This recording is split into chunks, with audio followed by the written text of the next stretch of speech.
जय हिंद दोस्तों। आज का सेशन में आप लोग का स्वागत है। आज हम लोग Sonpur division east central railway का JE CNW departmental question paper solve करेंगे, जो कि 24 फरवरी 2024 को कंडक्ट हुआ था। तो चलिए फ्रेंड्स, आज का सेशन को शुरू करते हैं। तो जो भी फ्रेंड्स ये क्वेश्चन को शेयर किए हैं उनको तहे दिल से शुक्रिया, बहुत बहुत धन्यवाद। तो जैसे कि क्वेश्चन नंबर 1 में देख रहे हैं, what is the weakest link of the centre buffer coupler. CBC में आप लोग का सेंटर बफर कपलर में वीकेस्ट लिंक रिपीटेड क्वेश्चन है, यहीं पर हो जाएगा, आप लोग का नकल हो जाएगा। जो सबसे कमजोर कड़ी है वीकेस्ट लिंक है सेंटर बफर कपलर का, CBC का नकल है। In accident manual train parting is under. तो आप लोग का जो एक्सीडेंट मैनुअल है इसमें आप लोग का जो ट्रेन पार्टिंग पूछ रहा है, ट्रेन पार्टिंग कौन सा क्लास के अंतर्गत आता है। पहले तो ये जे क्लास में आता है, ये जान लीजिए कि आप लोग का जे क्लास जो कि आप लोग का ये होता है, आप लोग का फेल्यूर ऑफ रोलिंग स्टॉक होता है। ये होता है आप लोग का फेल्यूर ऑफ रोलिंग स्टॉक।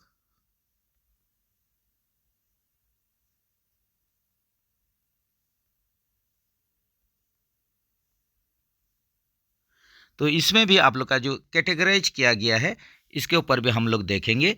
तो जैसे कि यहीं पर आप लोग का जो दिया है J3 है, जहाँ J3 क्लास आप लोग का हो जाएगा, यहीं पर ट्रेन पार्टिंग होगा जो कि आप लोग का पैसेंजर को लेके जा रहा होगा, कैरिंग पैसेंजर हो जाएगा।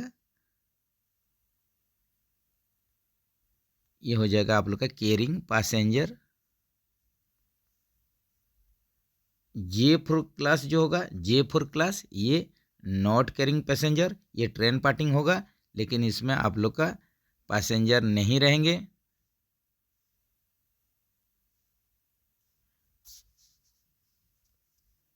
नेक्स्ट आप लोग का जो होगा J5 क्लास जो होगा, इसमें आप लोग का ये ट्रेन पार्टिंग होगा।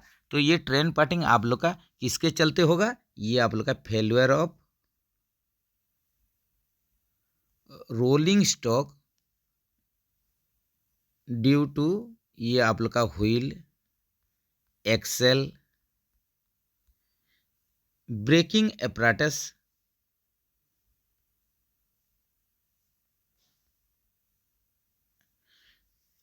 जब भी आप लोग का व्हील एक्सेल और ब्रेकिंग apparatus फेलियर होगा और जिसके चलते ये आप लोग का डिरेलमेंट हो जाएगा।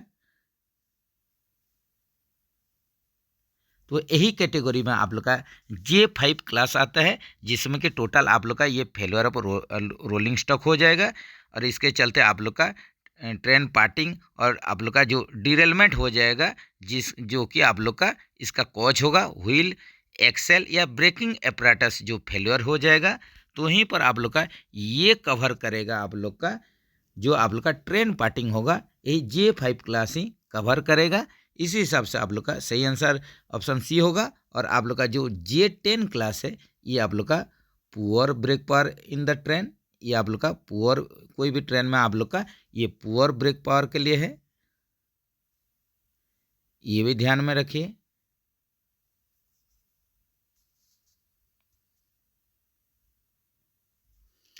Which of the following welding process uses non consumable electrode.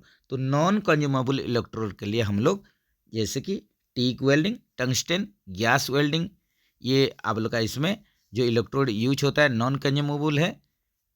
यही आप लोग का MIG वेल्डिंग होगा, मेटल इनर्ट गैस वेल्डिंग, इसमें जो इलेक्ट्रोड यूज होगा ये कंज्यूमेबल होगा।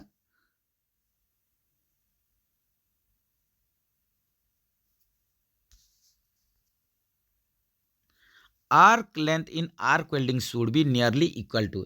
यहीं पर देखिए जो आर्क लेंथ होता है, वेल्डिंग का जो आर्क लेंथ होता है ये किसके बराबर होता है। वेल्डिंग में जो आर्क लेंथ होगा ये आप लोग का इलेक्ट्रोड का जो डायमीटर होगा, इलेक्ट्रोड रोड का ये डायमीटर के साथ समान होगा।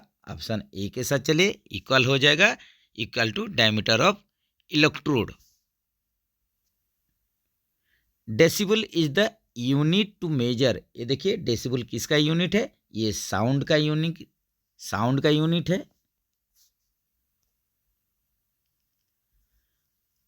Following classes of fire occurs in electrical equipment.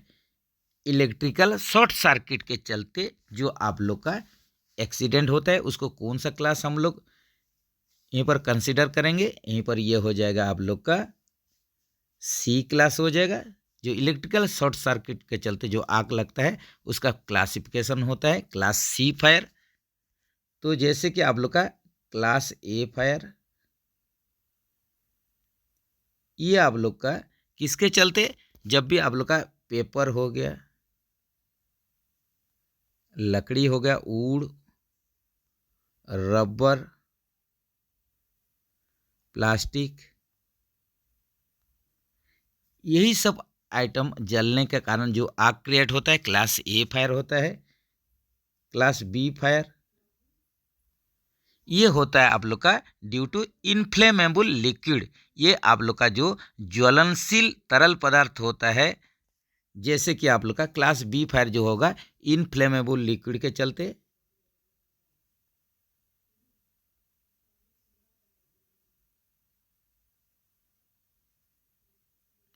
जिसमें कि आप लोग का petrol, diesel, kerosene, oil, paints, grease, solvent वगैरह आ जाएगा, इसका चलते आप लोग का क्लास बी फायर होता है। क्लास सी जो फायर होता है ये आप लोग का इलेक्ट्रिकल शॉर्ट सर्किट के चलते।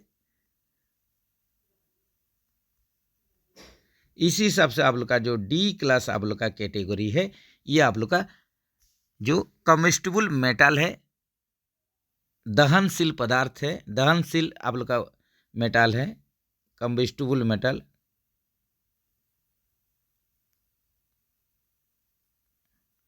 जैसे कि आप लोग का sodium, potassium, magnesium,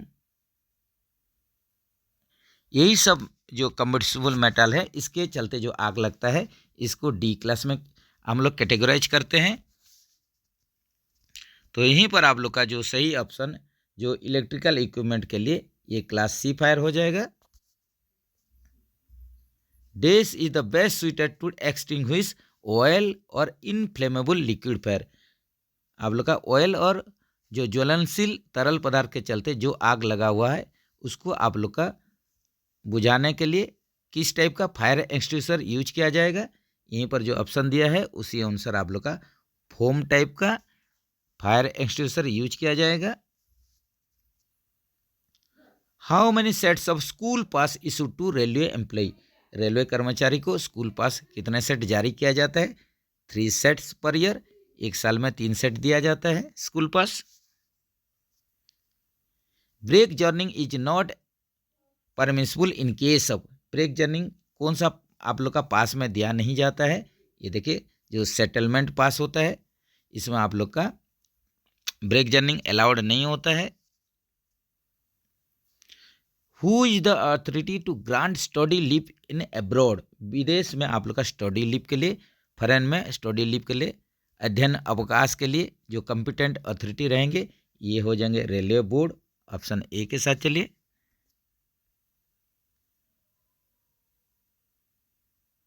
who is the authority to sanction special disability leave, विशेष विकलांग जो आप लोग का अवकाश रहेगा इसको स्वीकृत करने के लिए जो प्राधिकारी रहेंगे, सक्षम अधिकारी रहेंगे, कॉम्पिटेंट अथॉरिटी रहेंगे, ये हो जाएंगे आप लोग का एडीआरएम साहब हो जाएंगे।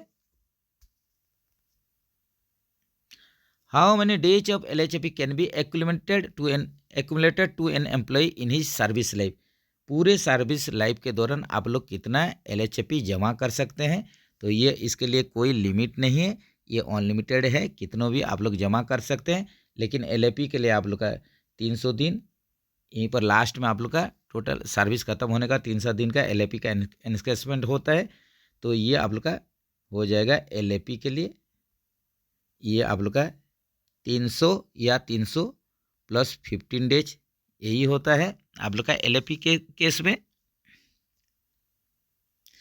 Permanent pension account number will be consist of, आप लोग का जो पीपीएएन नंबर है,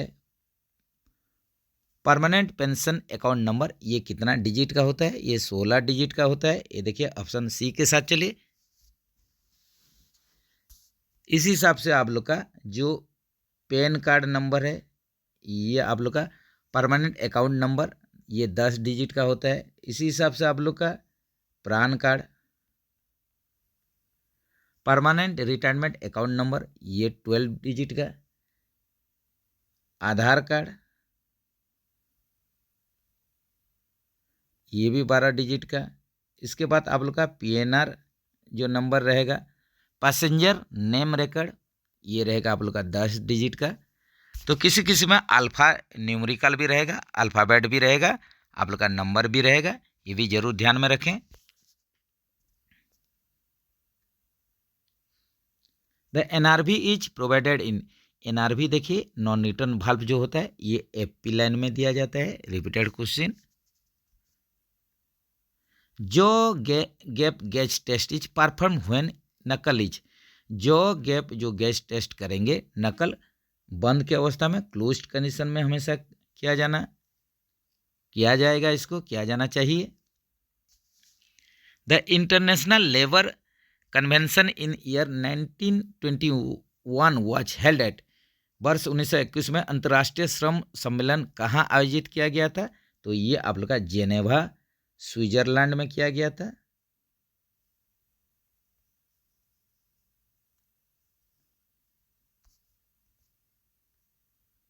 The hours of employment regulation are last reviewed by the Railway Labor Tribunal in the year, यहीं पर जो आप लोग का HOER है, hours of employment regulation, railway श्रम न्यायाधिकरण द्वारा रोजगार के घंटों के विनियम की अंतिम समीक्षा किस वर्ष की गई थी? तो इसका जो रिव्यू हुआ था, लास्ट रिव्यू हुआ था, कौन सा साल में हुआ था? आप लोग का HOER का। तो यहीं पर आप लोग का जो सही आंसर हो जाएगा 1969 में लास्ट टाइम के लिए इसका समीक्षा हुआ था, रिव्यू हुआ था HOER का। Daily rest for essentially intermittent duty as per HOER, आप लोग का HOER के अंतर्गत जो एसेंशियली इंटरमिटेंट कैटेगरी का आप लोग का जो क्लास आता है, कर्मचारी होते हैं, इनके लिए आप लोग का डेली रेस्ट पूछ रहे हैं। तो इनके लिए डेली रेस्ट कितना घंटा होना चाहिए?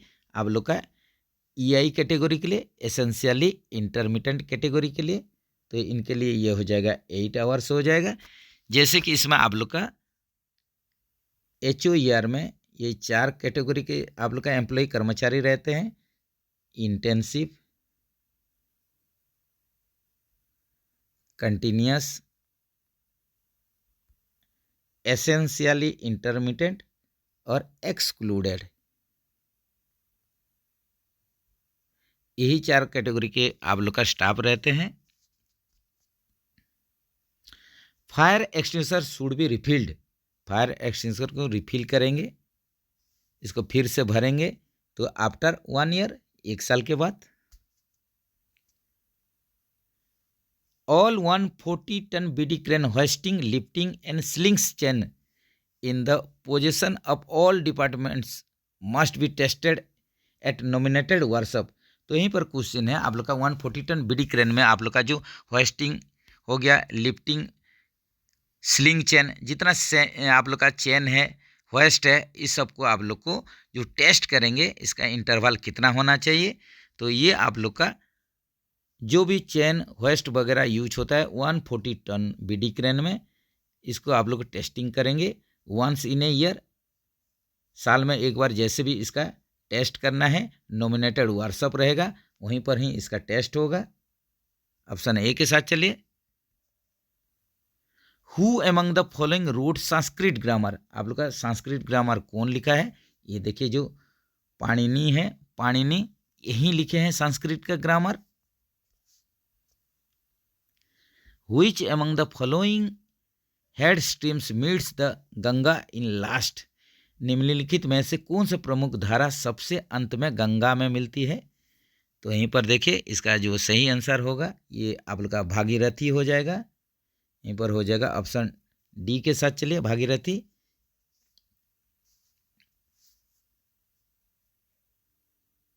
The metal whose salts are sensitive to lights is, एक ऐसा मेटल जिसका आप लोग का जो सॉल्ट होगा ये आप लोग का लाइट के प्रति सेंसिटिव होगा, संवेदनशील होगा। तो यहीं पर आप लोग का जो सही आंसर होगा ये हो जाएगा आप लोग का सिल्वर हो जाएगा, चांदी हो जाएगा।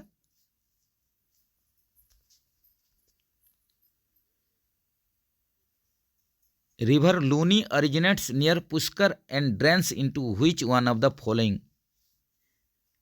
लूनी नदी पुष्कर के पास से निकलती है और निम्नलिखित में से किसमें गिरती है।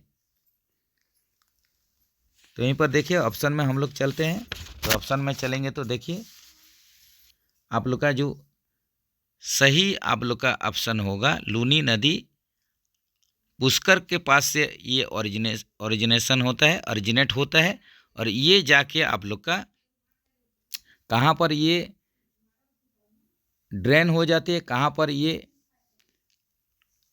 गिरती है, यहीं पर क्वेश्चन है। जैसे कि यहीं पर लूनी नदी जो है आप लोग का पुष्कर से निकलते हुए लास्ट में ये रेन ऑफ कच्छ जो है,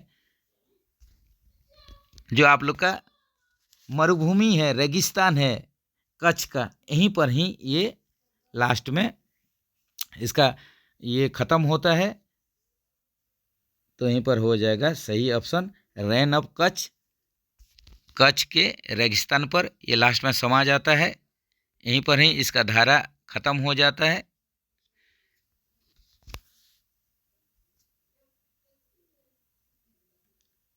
Which one of the following rivers originates in Brahmagiri range of western Ghats. निम्नलिखित में से कौन सा नदी पश्चिम घाट की ब्रह्मगिरी श्रेणी से निकलती है। बहुत ही इंपॉर्टेंट क्वेश्चन है, जीके क्वेश्चन देखिए ये भी एग्जाम में आ ही जा रहा है। तो आप लोग का यहीं पर पूछ रहा है कौन सा नदी जो है ये आप लोग का वेस्टर्न घाट का ब्रह्मगिरी रेंज से ये ओरिजिनेट्स होता है, ये यहीं से ही इसका ओरिजिन होता है, निकलती है। तो सही आंसर आप लोग का देखिए पश्चिम घाट के लिए ब्रह्मगिरी रेंज से यहीं पर कावेरी नदी जो है यहीं से ही आप लोग का निकलती है। तो ऑप्शन बी के साथ चलिए। Chambal river is a part of. Chambal river किसका पार्ट है। चंबल रिवर जो है ये आप लोग का किसका पार्ट है पूछा है, किसका भाग है पूछा है। तो ये हो जाएगा आप लोग का नर्मदा नदी का, नर्मदा बेसिन का ये पार्ट है। चंबल रिवर जो है नर्मदा नदी का एक पार्ट है। DDT watch invented by. यहीं पर देखिए जो डीडीटी होता है इसका full form dichloro diphenyl trichloro ethane होता है। ये होता है आप लोग का डाइक्लोरो डाइफिनाइल ट्राइक्लोरो, ये होता है इथेन, ट्राइक्लोरो इथेन। तो इसका जो आविष्कारक थे, इन्वेंशन जो किए थे, जो उद्भावन किए थे या आविष्कार किए थे, ये हो जाएंगे आप लोग का डीडीटी का जो आविष्कारक थे, इन्वेंटर जो थे ये थे पॉल मुलर थे।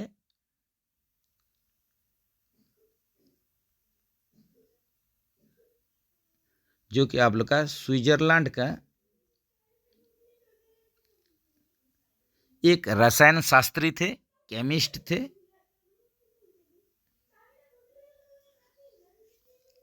तो यहीं पर देखिए ऑप्शन में तो ये दिया नहीं, तो इसका सही आंसर आप लोग का पॉल मुलर हो जाएंगे, जो कि स्विट्जरलैंड के एक केमिस्ट थे, रसायन शास्त्री थे। इंदस रिवर ओरिजिनेट्स इन। सिंधु नदी का जो आप लोग का उद्गम हुआ था, उद्गम स्थल कहाँ पर था। तो जो सिंधु नदी इंदस रिवर ये आप लोग का ओरिजिनेट्स हुआ था, इसका उद्गम हुआ था सिंधु नदी का। कहाँ से ये निकला था। तो यहीं पर आप लोग का ये हो जाएगा तिब्बत से हो जाएगा, यहीं पर ये हो जाएगा तिब्बत हो जाएगा, जो कि आप लोग का मानसरोवर जो लेक है इसका नज़दीकी मानसरोवर जो झील है या लेक है तिब्बत में, यहीं से ही आप लोग का जो सिंधु नदी का उद्गम हुआ था या ओरिजिनेट हुआ था, ओरिजिनेशन यहीं पर हुआ था। ऑप्शन डी के साथ चलिए। The hottest planet in the solar system. सौर मंडल में सबसे गर्म ग्रह है हॉटेस्ट प्लैनेट। यहीं पर ये आप लोग का ये भी बढ़िया जीके है, देख लीजिए। जो हॉटेस्ट आप लोग का प्लैनेट होता है शुक्र ग्रह होता है, वेनस होता है। ऑप्शन बी के साथ चलिए। सबसे हॉटेस्ट वेनस शुक्र ग्रह। Which of the following rivers does Chambal rivers merge, निम्नलिखित में से किस नदी के साथ चंबल नदी का विलय होता है। तो कौन सा नदी के साथ ये चंबल रिवर का विलय होता है। तो ऑप्शन में देखिए, ऑप्शन में देखने से आप लोग को देखिए सही ऑप्शन हो जाएगा यमुना नदी जो है, यहीं पर ही आप लोग का चंबल रिवर जो है मर्ज हो जाता है, विलय हो जाता है। Which of the following is related to Bharat Nirman scheme, आप लोग का यहीं पर 4 ऑप्शन में से कौन सा भारत निर्माण योजना से संबंधित है, रिलेटेड है। तो यहीं पर देखिए, यहीं पर जो हो जाएगा सही ऑप्शन में चलेंगे तो इंफ्रास्ट्रक्चर डेवलपमेंट, ये जो है आप लोग का ऑप्शन सी है। ये आप लोग का भारत निर्माण स्कीम का ये एक पार्ट है, ये इसके साथ ये रिलेटेड है, संबंधित है। तो ये आप लोग का जो डेवलपमेंट ऑफ इंफ्रास्ट्रक्चर कनेक्टिविटी, जो कनेक्टिविटी इन रूरल एरिया, ग्रामांचल एरिया में, ग्रामीण क्षेत्र में जो ग्रामीण क्षेत्र को जोड़ा जाएगा, या आप लोग का डेवलपमेंट ऑफ इंफ्रास्ट्रक्चर जो होता है बुनियादी ढांचे का विकास, ग्रामीण क्षेत्रों को जोड़ना, यही सब आप लोग का जो भारत निर्माण स्कीम का यही एम था, यही उद्देश्य था। तो ये आप लोग ऑप्शन सी के साथ चलिए। Which one of the following ports is the oldest port in the India, निम्नलिखित में से कौन सा बंदरगाह जो भारत का सबसे पुराना बंदरगाह है। ये हो जाएगा आप लोग का कोलकाता पोर्ट हो जाएगा। तो इसका जैसे कि नाम दिया गया है Shyama Prasad Mukherjee port trust of Calcutta, ये है आप लोग का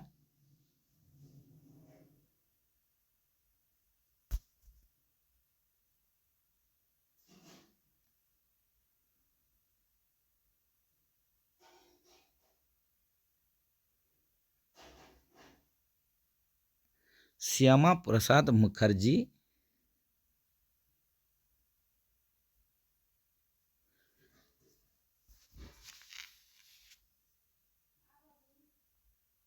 पोर्ट ट्रस्ट ऑफ कोलकाता,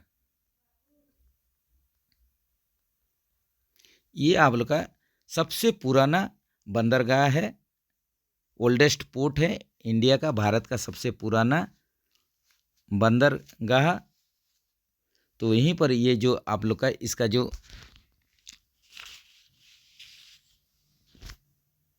ये पोर्ट को आप लोग किसके द्वारा स्टार्ट किया गया था। तो ये आप लोग का east India company, British east India company के द्वारा 1870 में ये बंदर को शुरू किया गया था, स्टार्ट किया गया था, ब्रिटिश ईस्ट इंडिया कंपनी।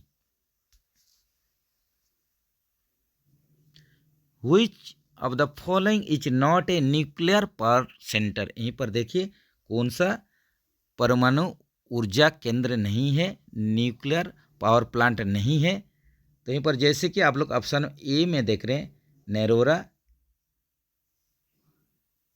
ये आप लोग का यूपी में है, ये भी एक आप लोग का पावर प्लांट है, न्यूक्लियर पावर सेंटर है। इसके बाद आप लोग का कोटा राजस्थान में, ये भी आप लोग का न्यूक्लियर पावर सेंटर या आप लोग का परमाणु ऊर्जा केंद्र न्यूक्लियर पावर प्लांट है। उसके बाद काकरापर जो है ये भी आप लोग का एक न्यूक्लियर पावर सेंटर है, जो कि आप लोग का गुजरात में है।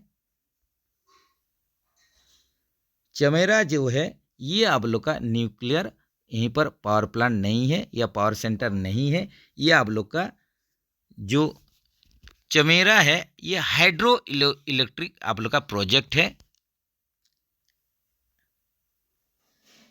Hydro electric project.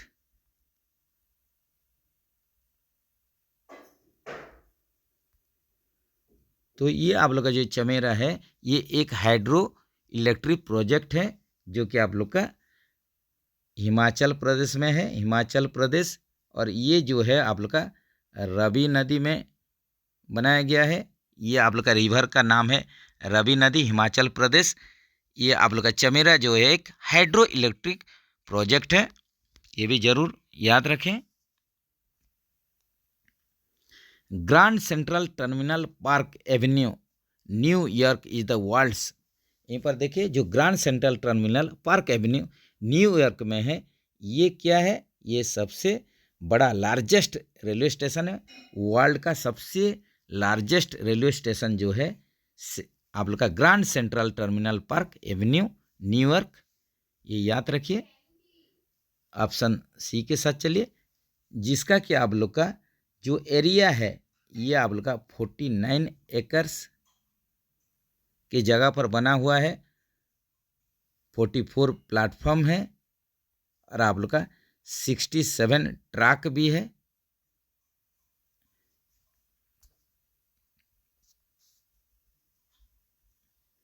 Friction can be reduced by changing from, यहीं पर देखिए फ्रिक्शन को हम लोग घटा देंगे, घर्षण को घटा देंगे, तो कौन सा आप लोग का प्रोसेस में फ्रिक्शन घटेगा, तो ये देखिए आप लोग का ऑप्शन में चेक कीजिए, ऑप्शन में ठीक से देखेंगे तो ये देखिए ऑप्शन बी में देखिए आप लोग को नज़र आएगा sliding to rolling.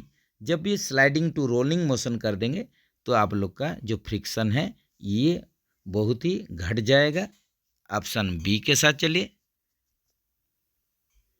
Which one is the personal safety, यहीं पर देखिए व्यक्तिगत सुरक्षा, यहीं पर देखिए हम लोग का जैसे कि पीपी यूज करते हैं, पीपी का फुल फॉर्म आता है आप लोग का एग्जाम में पर्सनल प्रोटेक्टिव इक्विपमेंट, उसी हिसाब से यहीं पर पूछ रहा है which one is the personal safety, व्यक्तिगत सुरक्षा। तो यहीं पर देखिए सही ऑप्शन देखेंगे तो यहीं पर आप लोग का कंसंट्रेट ऑन योर वर्क, यहीं पर ये व्यक्ति, इससे ही आप लोग का व्यक्तिगत सुरक्षा जुड़ा हुआ है, रिलेटेड है। आप लोग हमेशा क्या जो काम में कंसंट्रेट कीजिए, आप लोग का ध्यान दे के काम करना है, तो जिसके चलते आप लोग दुर्घटना से, एक्सीडेंट को एवॉइड कर पाएंगे, दुर्घटना से दूर रह पाएंगे, एक्सीडेंट को एवॉइड कर पाएंगे। तो हमेशा कंसंट्रेट आप लोग का काम में एक ध्यान देना है, ध्यान के सहित आप लोग को काम करना है। Maintenance and repair procedure for hydraulic shock observer used on coaching stock, what RDSO technical pamphlet used, यहीं पर देखिए आप लोग का जो आरडीएसओ का टेक्निकल पैम्पलेट हम लोग यूज करेंगे किसके लिए, मेंटेनेंस एंड रिपेयर के लिए, जो कि आप लोग का hydraulic shock observer coaching stock में यूज किया जाता है। हाइड्रोलिक शॉक ऑब्जर्वर जो कोचिंग स्टॉक में यूज किया जाता है, इसका मेंटेनेंस और रिपेयर करने के लिए जो आरडीएसओ टेक्निकल पैम्पलेट होता है उसका नंबर क्या है, तो ऑप्शन में चलिए, ऑप्शन में देखते हैं। यहीं पर देखिए ऑप्शन में देखेंगे तो ये हो जाएगा आप लोग का हाइड्रोलिक शॉक ऑब्जर्वर के लिए जो आरडीएसओ टेक्निकल पैम्पलेट हो जाएगा।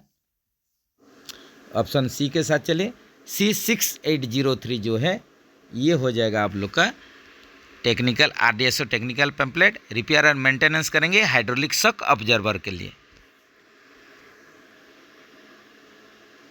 नेक्स्ट चलते हैं, maintenance and repair procedure for wheel and axle manual, यहीं पर देखिए आरडीएसओ टेक्निकल पैम्पलेट जो यूज करेंगे आप लोग का व्हील एक्सेल मेंटेनेंस रिपेयर के लिए, ये जो टेक्निकल पैम्पलेट होगा ये C7907 होगा, जो कि आरडीएसओ टेक्निकल पैम्पलेट है। आप लोग इसमें क्या मिलेगा, इसमें आप लोग का मेंटेनेंस और रिपेयर के बारे में बोला गया है व्हील एंड एक्सेल के लिए। The identification of boggy mounted air brake system in coach, यहीं पर देखिए जो आप लोग का इंडिकेशन क्या लिखा रहेगा जिसके चलते हम लोग जान पाएंगे कि यहीं पर आप लोग का BMBC यूज हुआ है, boggy mounted brake system use हुआ है। तो यहीं पर देखिए जो AB लिखा जाएगा आपका कोच का एंड में आप लोग का देखिए AB लिखा हुआ रहेगा, इसका मतलब ये हो जाएगा कि एयर ब्रेक कोच के साथ ये आप लोग का BMBC सिस्टम लगा हुआ है, यहीं पर boggy mounted brake cylinder system लगा हुआ है। ICF कोच के लिए, ICF कोच में देखिए एंड में AB लिखा हुआ रहता है एयर ब्रेक, और ये एयर ब्रेक जो सिस्टम फिट हुआ रहता है ये इसमें bogie mounted brake cylinder system रहता है। What is the periodicity of IOH of ICF coach except Rajdhani and Shatabdi, यहीं पर देखिए राजधानी और शताब्दी ट्रेन में जो ICF कोच होता है उसको छोड़ के बाकी सब ICF कोच का जो IOH पीरियोडिसिटी होगा ये 9 मंथ होता है, देखिए ऑप्शन ए में है 9 मंथ, ये आप लोग का 2.5 लाख किलोमीटर जो भी पहले होगा इसी हिसाब से आप लोग का आयोज किया जाएगा। इंटरमीडिएट ओवरऑलिंग किया जाएगा आईसीएफ कोच का, वो भी राजधानी और शताब्दी ट्रेन को छोड़ के। Lathe mandrels can be tar match, यहीं पर जो लेद में हम लोग जो मैंड्रेल यूज करते हैं ये बेसिकली किस टाइप का आप लोग का आइटम रहता है, किस टाइप का डिवाइस रहता है, किस टाइप का पार्ट्स रहता है। तो ये एक टाइप का लेद में जो मैंड्रेल है ये एक तो आप लोग का होल्ड करने के लिए, जो आप लोग का वर्क पीस को होल्ड करने के लिए लेद में देखिए जो मैंड्रेल यूज होता है वर्क पीस को हम लोग होल्ड करेंगे, फिक्स करेंगे, इसके लिए यूज होता है। तो ये एक टाइप का आप लोग का फिक्सचर है, लेद मैंड्रेल एक टाइप का फिक्सचर है। ऑप्शन डी के साथ चलिए। Which gas cutting while gas cutting the nozzle should, जब भी गैस कटिंग करेंगे तो नोजल को हम लोग जो रखेंगे तो इसमें पूरा फुल्ली आप लोग का वर्क पीस के साथ टच नहीं होना चाहिए, ये आप लोग का वर्क पीस के साथ कुछ दूरी में रहना चाहिए, कुछ इसमें डिस्टेंस मेंटेन करना पड़ेगा। तो जब भी हम लोग गैस कटिंग करेंगे तो nasal should be 5 mm away from work, जो वर्क पीस रहेगा इससे थोड़ा गैप देना पड़ेगा, 5 mm का गैप होना चाहिए वर्क पीस और आप लोग का गैस कटिंग नजल का बीच में। ऑप्शन डी के साथ चलिए।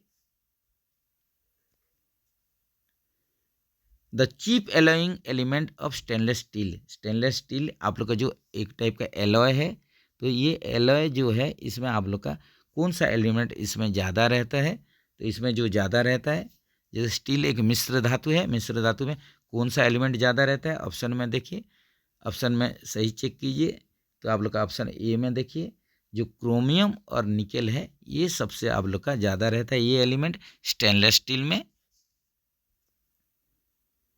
The thickness of sheet metal is indicated by the series numbers which is called, यहाँ पर देखिए आप लोग का जो मेटल शीट रहता है उसका थिकनेस को इंडिकेशन करने के लिए एक तो आप लोग का सीरीज नंबर दिया जाएगा, तो इसको हम लोग यहीं पर क्या बोलेंगे,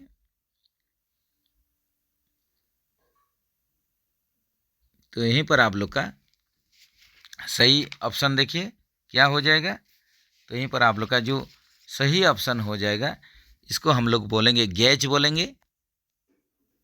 the thickness of sheet metal is indicated by series number which is called gauge,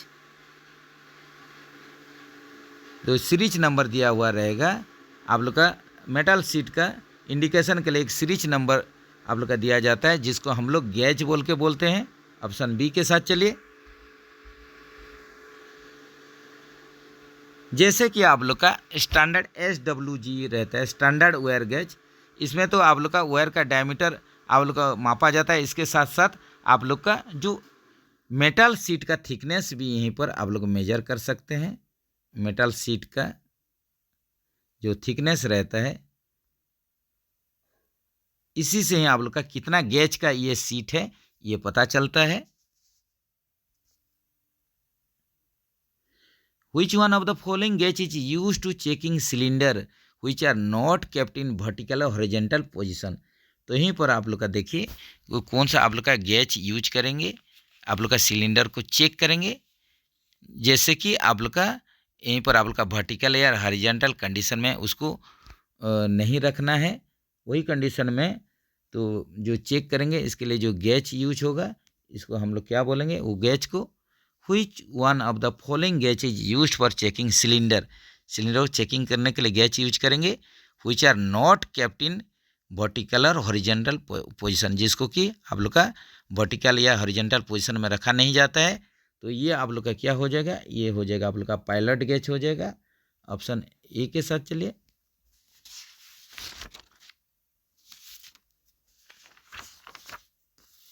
next चलते हैं।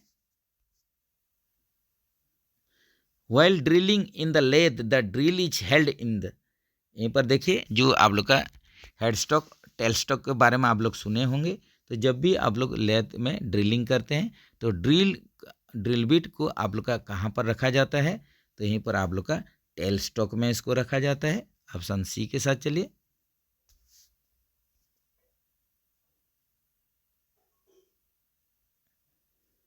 The diameter of master valve of BTPN tank wagon. यहीं पर देखिए बॉगी टैंक पेट्रोलियम आप लोग का न्यूमेटिक जो वागन रहता है बीटीपीएन, इसमें पेट्रोलियम प्रोडक्ट ट्रांसपोर्ट होता है।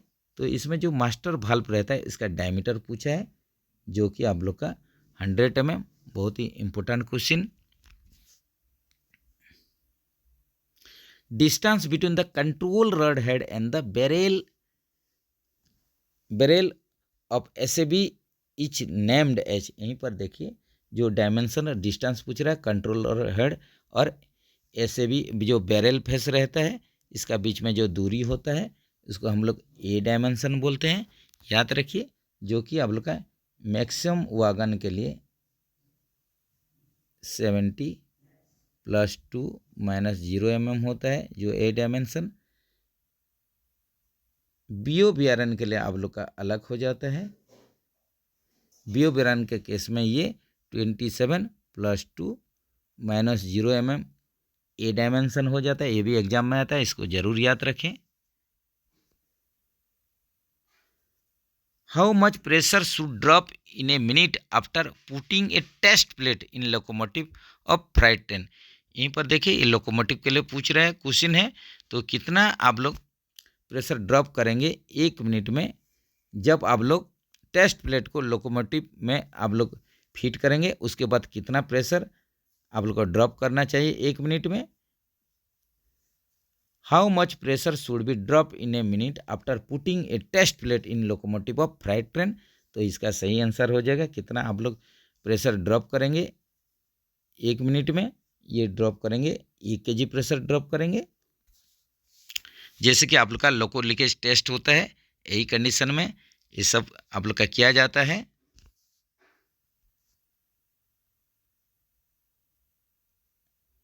What is the piston stroke of BBJZC wagon. BBJZC wagon का पिस्टन स्ट्रोक जो कि आप लोग का बीबीजेडसी एक ब्रेक वैन है, 4 व्हीलर ब्रेक वैन।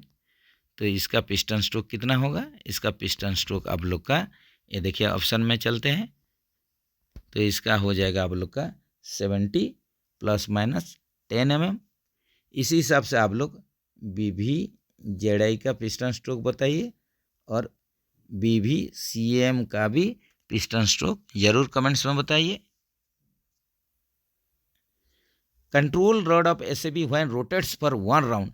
जब भी आप लोग का कंट्रोल रॉड एसएबी का 1 राउंड घूमेगा, control rod of SAB when rotate for 1 round, जब भी आप लोग का कंट्रोल रॉड जो 1 राउंड अगर घूमेगा तो कंट्रोल रॉड हेड जो है ये कितना मूव करेगा? Control rod of SAB when rotate for 1 round, control rod head moves bye A distance of. तो कंट्रोल रॉड हेड कितना डिस्टेंस आगे जाएगा, कितना डिस्टेंस मूव करेगा? ये 2 mm आगे जाएगा जब कंट्रोल रॉड आप लोग का 1 राउंड घूमेगा। नेक्स्ट चलते हैं। What is the nominal lateral clearance between side frame and bolster of CASNUB 22W WM 22 NLB bogie. यहीं पर देखिए आप लोग का लेटरल पूछा है, लेटरल क्लियरेंस पूछा है किस किस का बीच में? साइड फ्रेम और बोल्स्टर के बीच में, साइड फ्रेम और बोल्स्टर के बीच में पूछा है।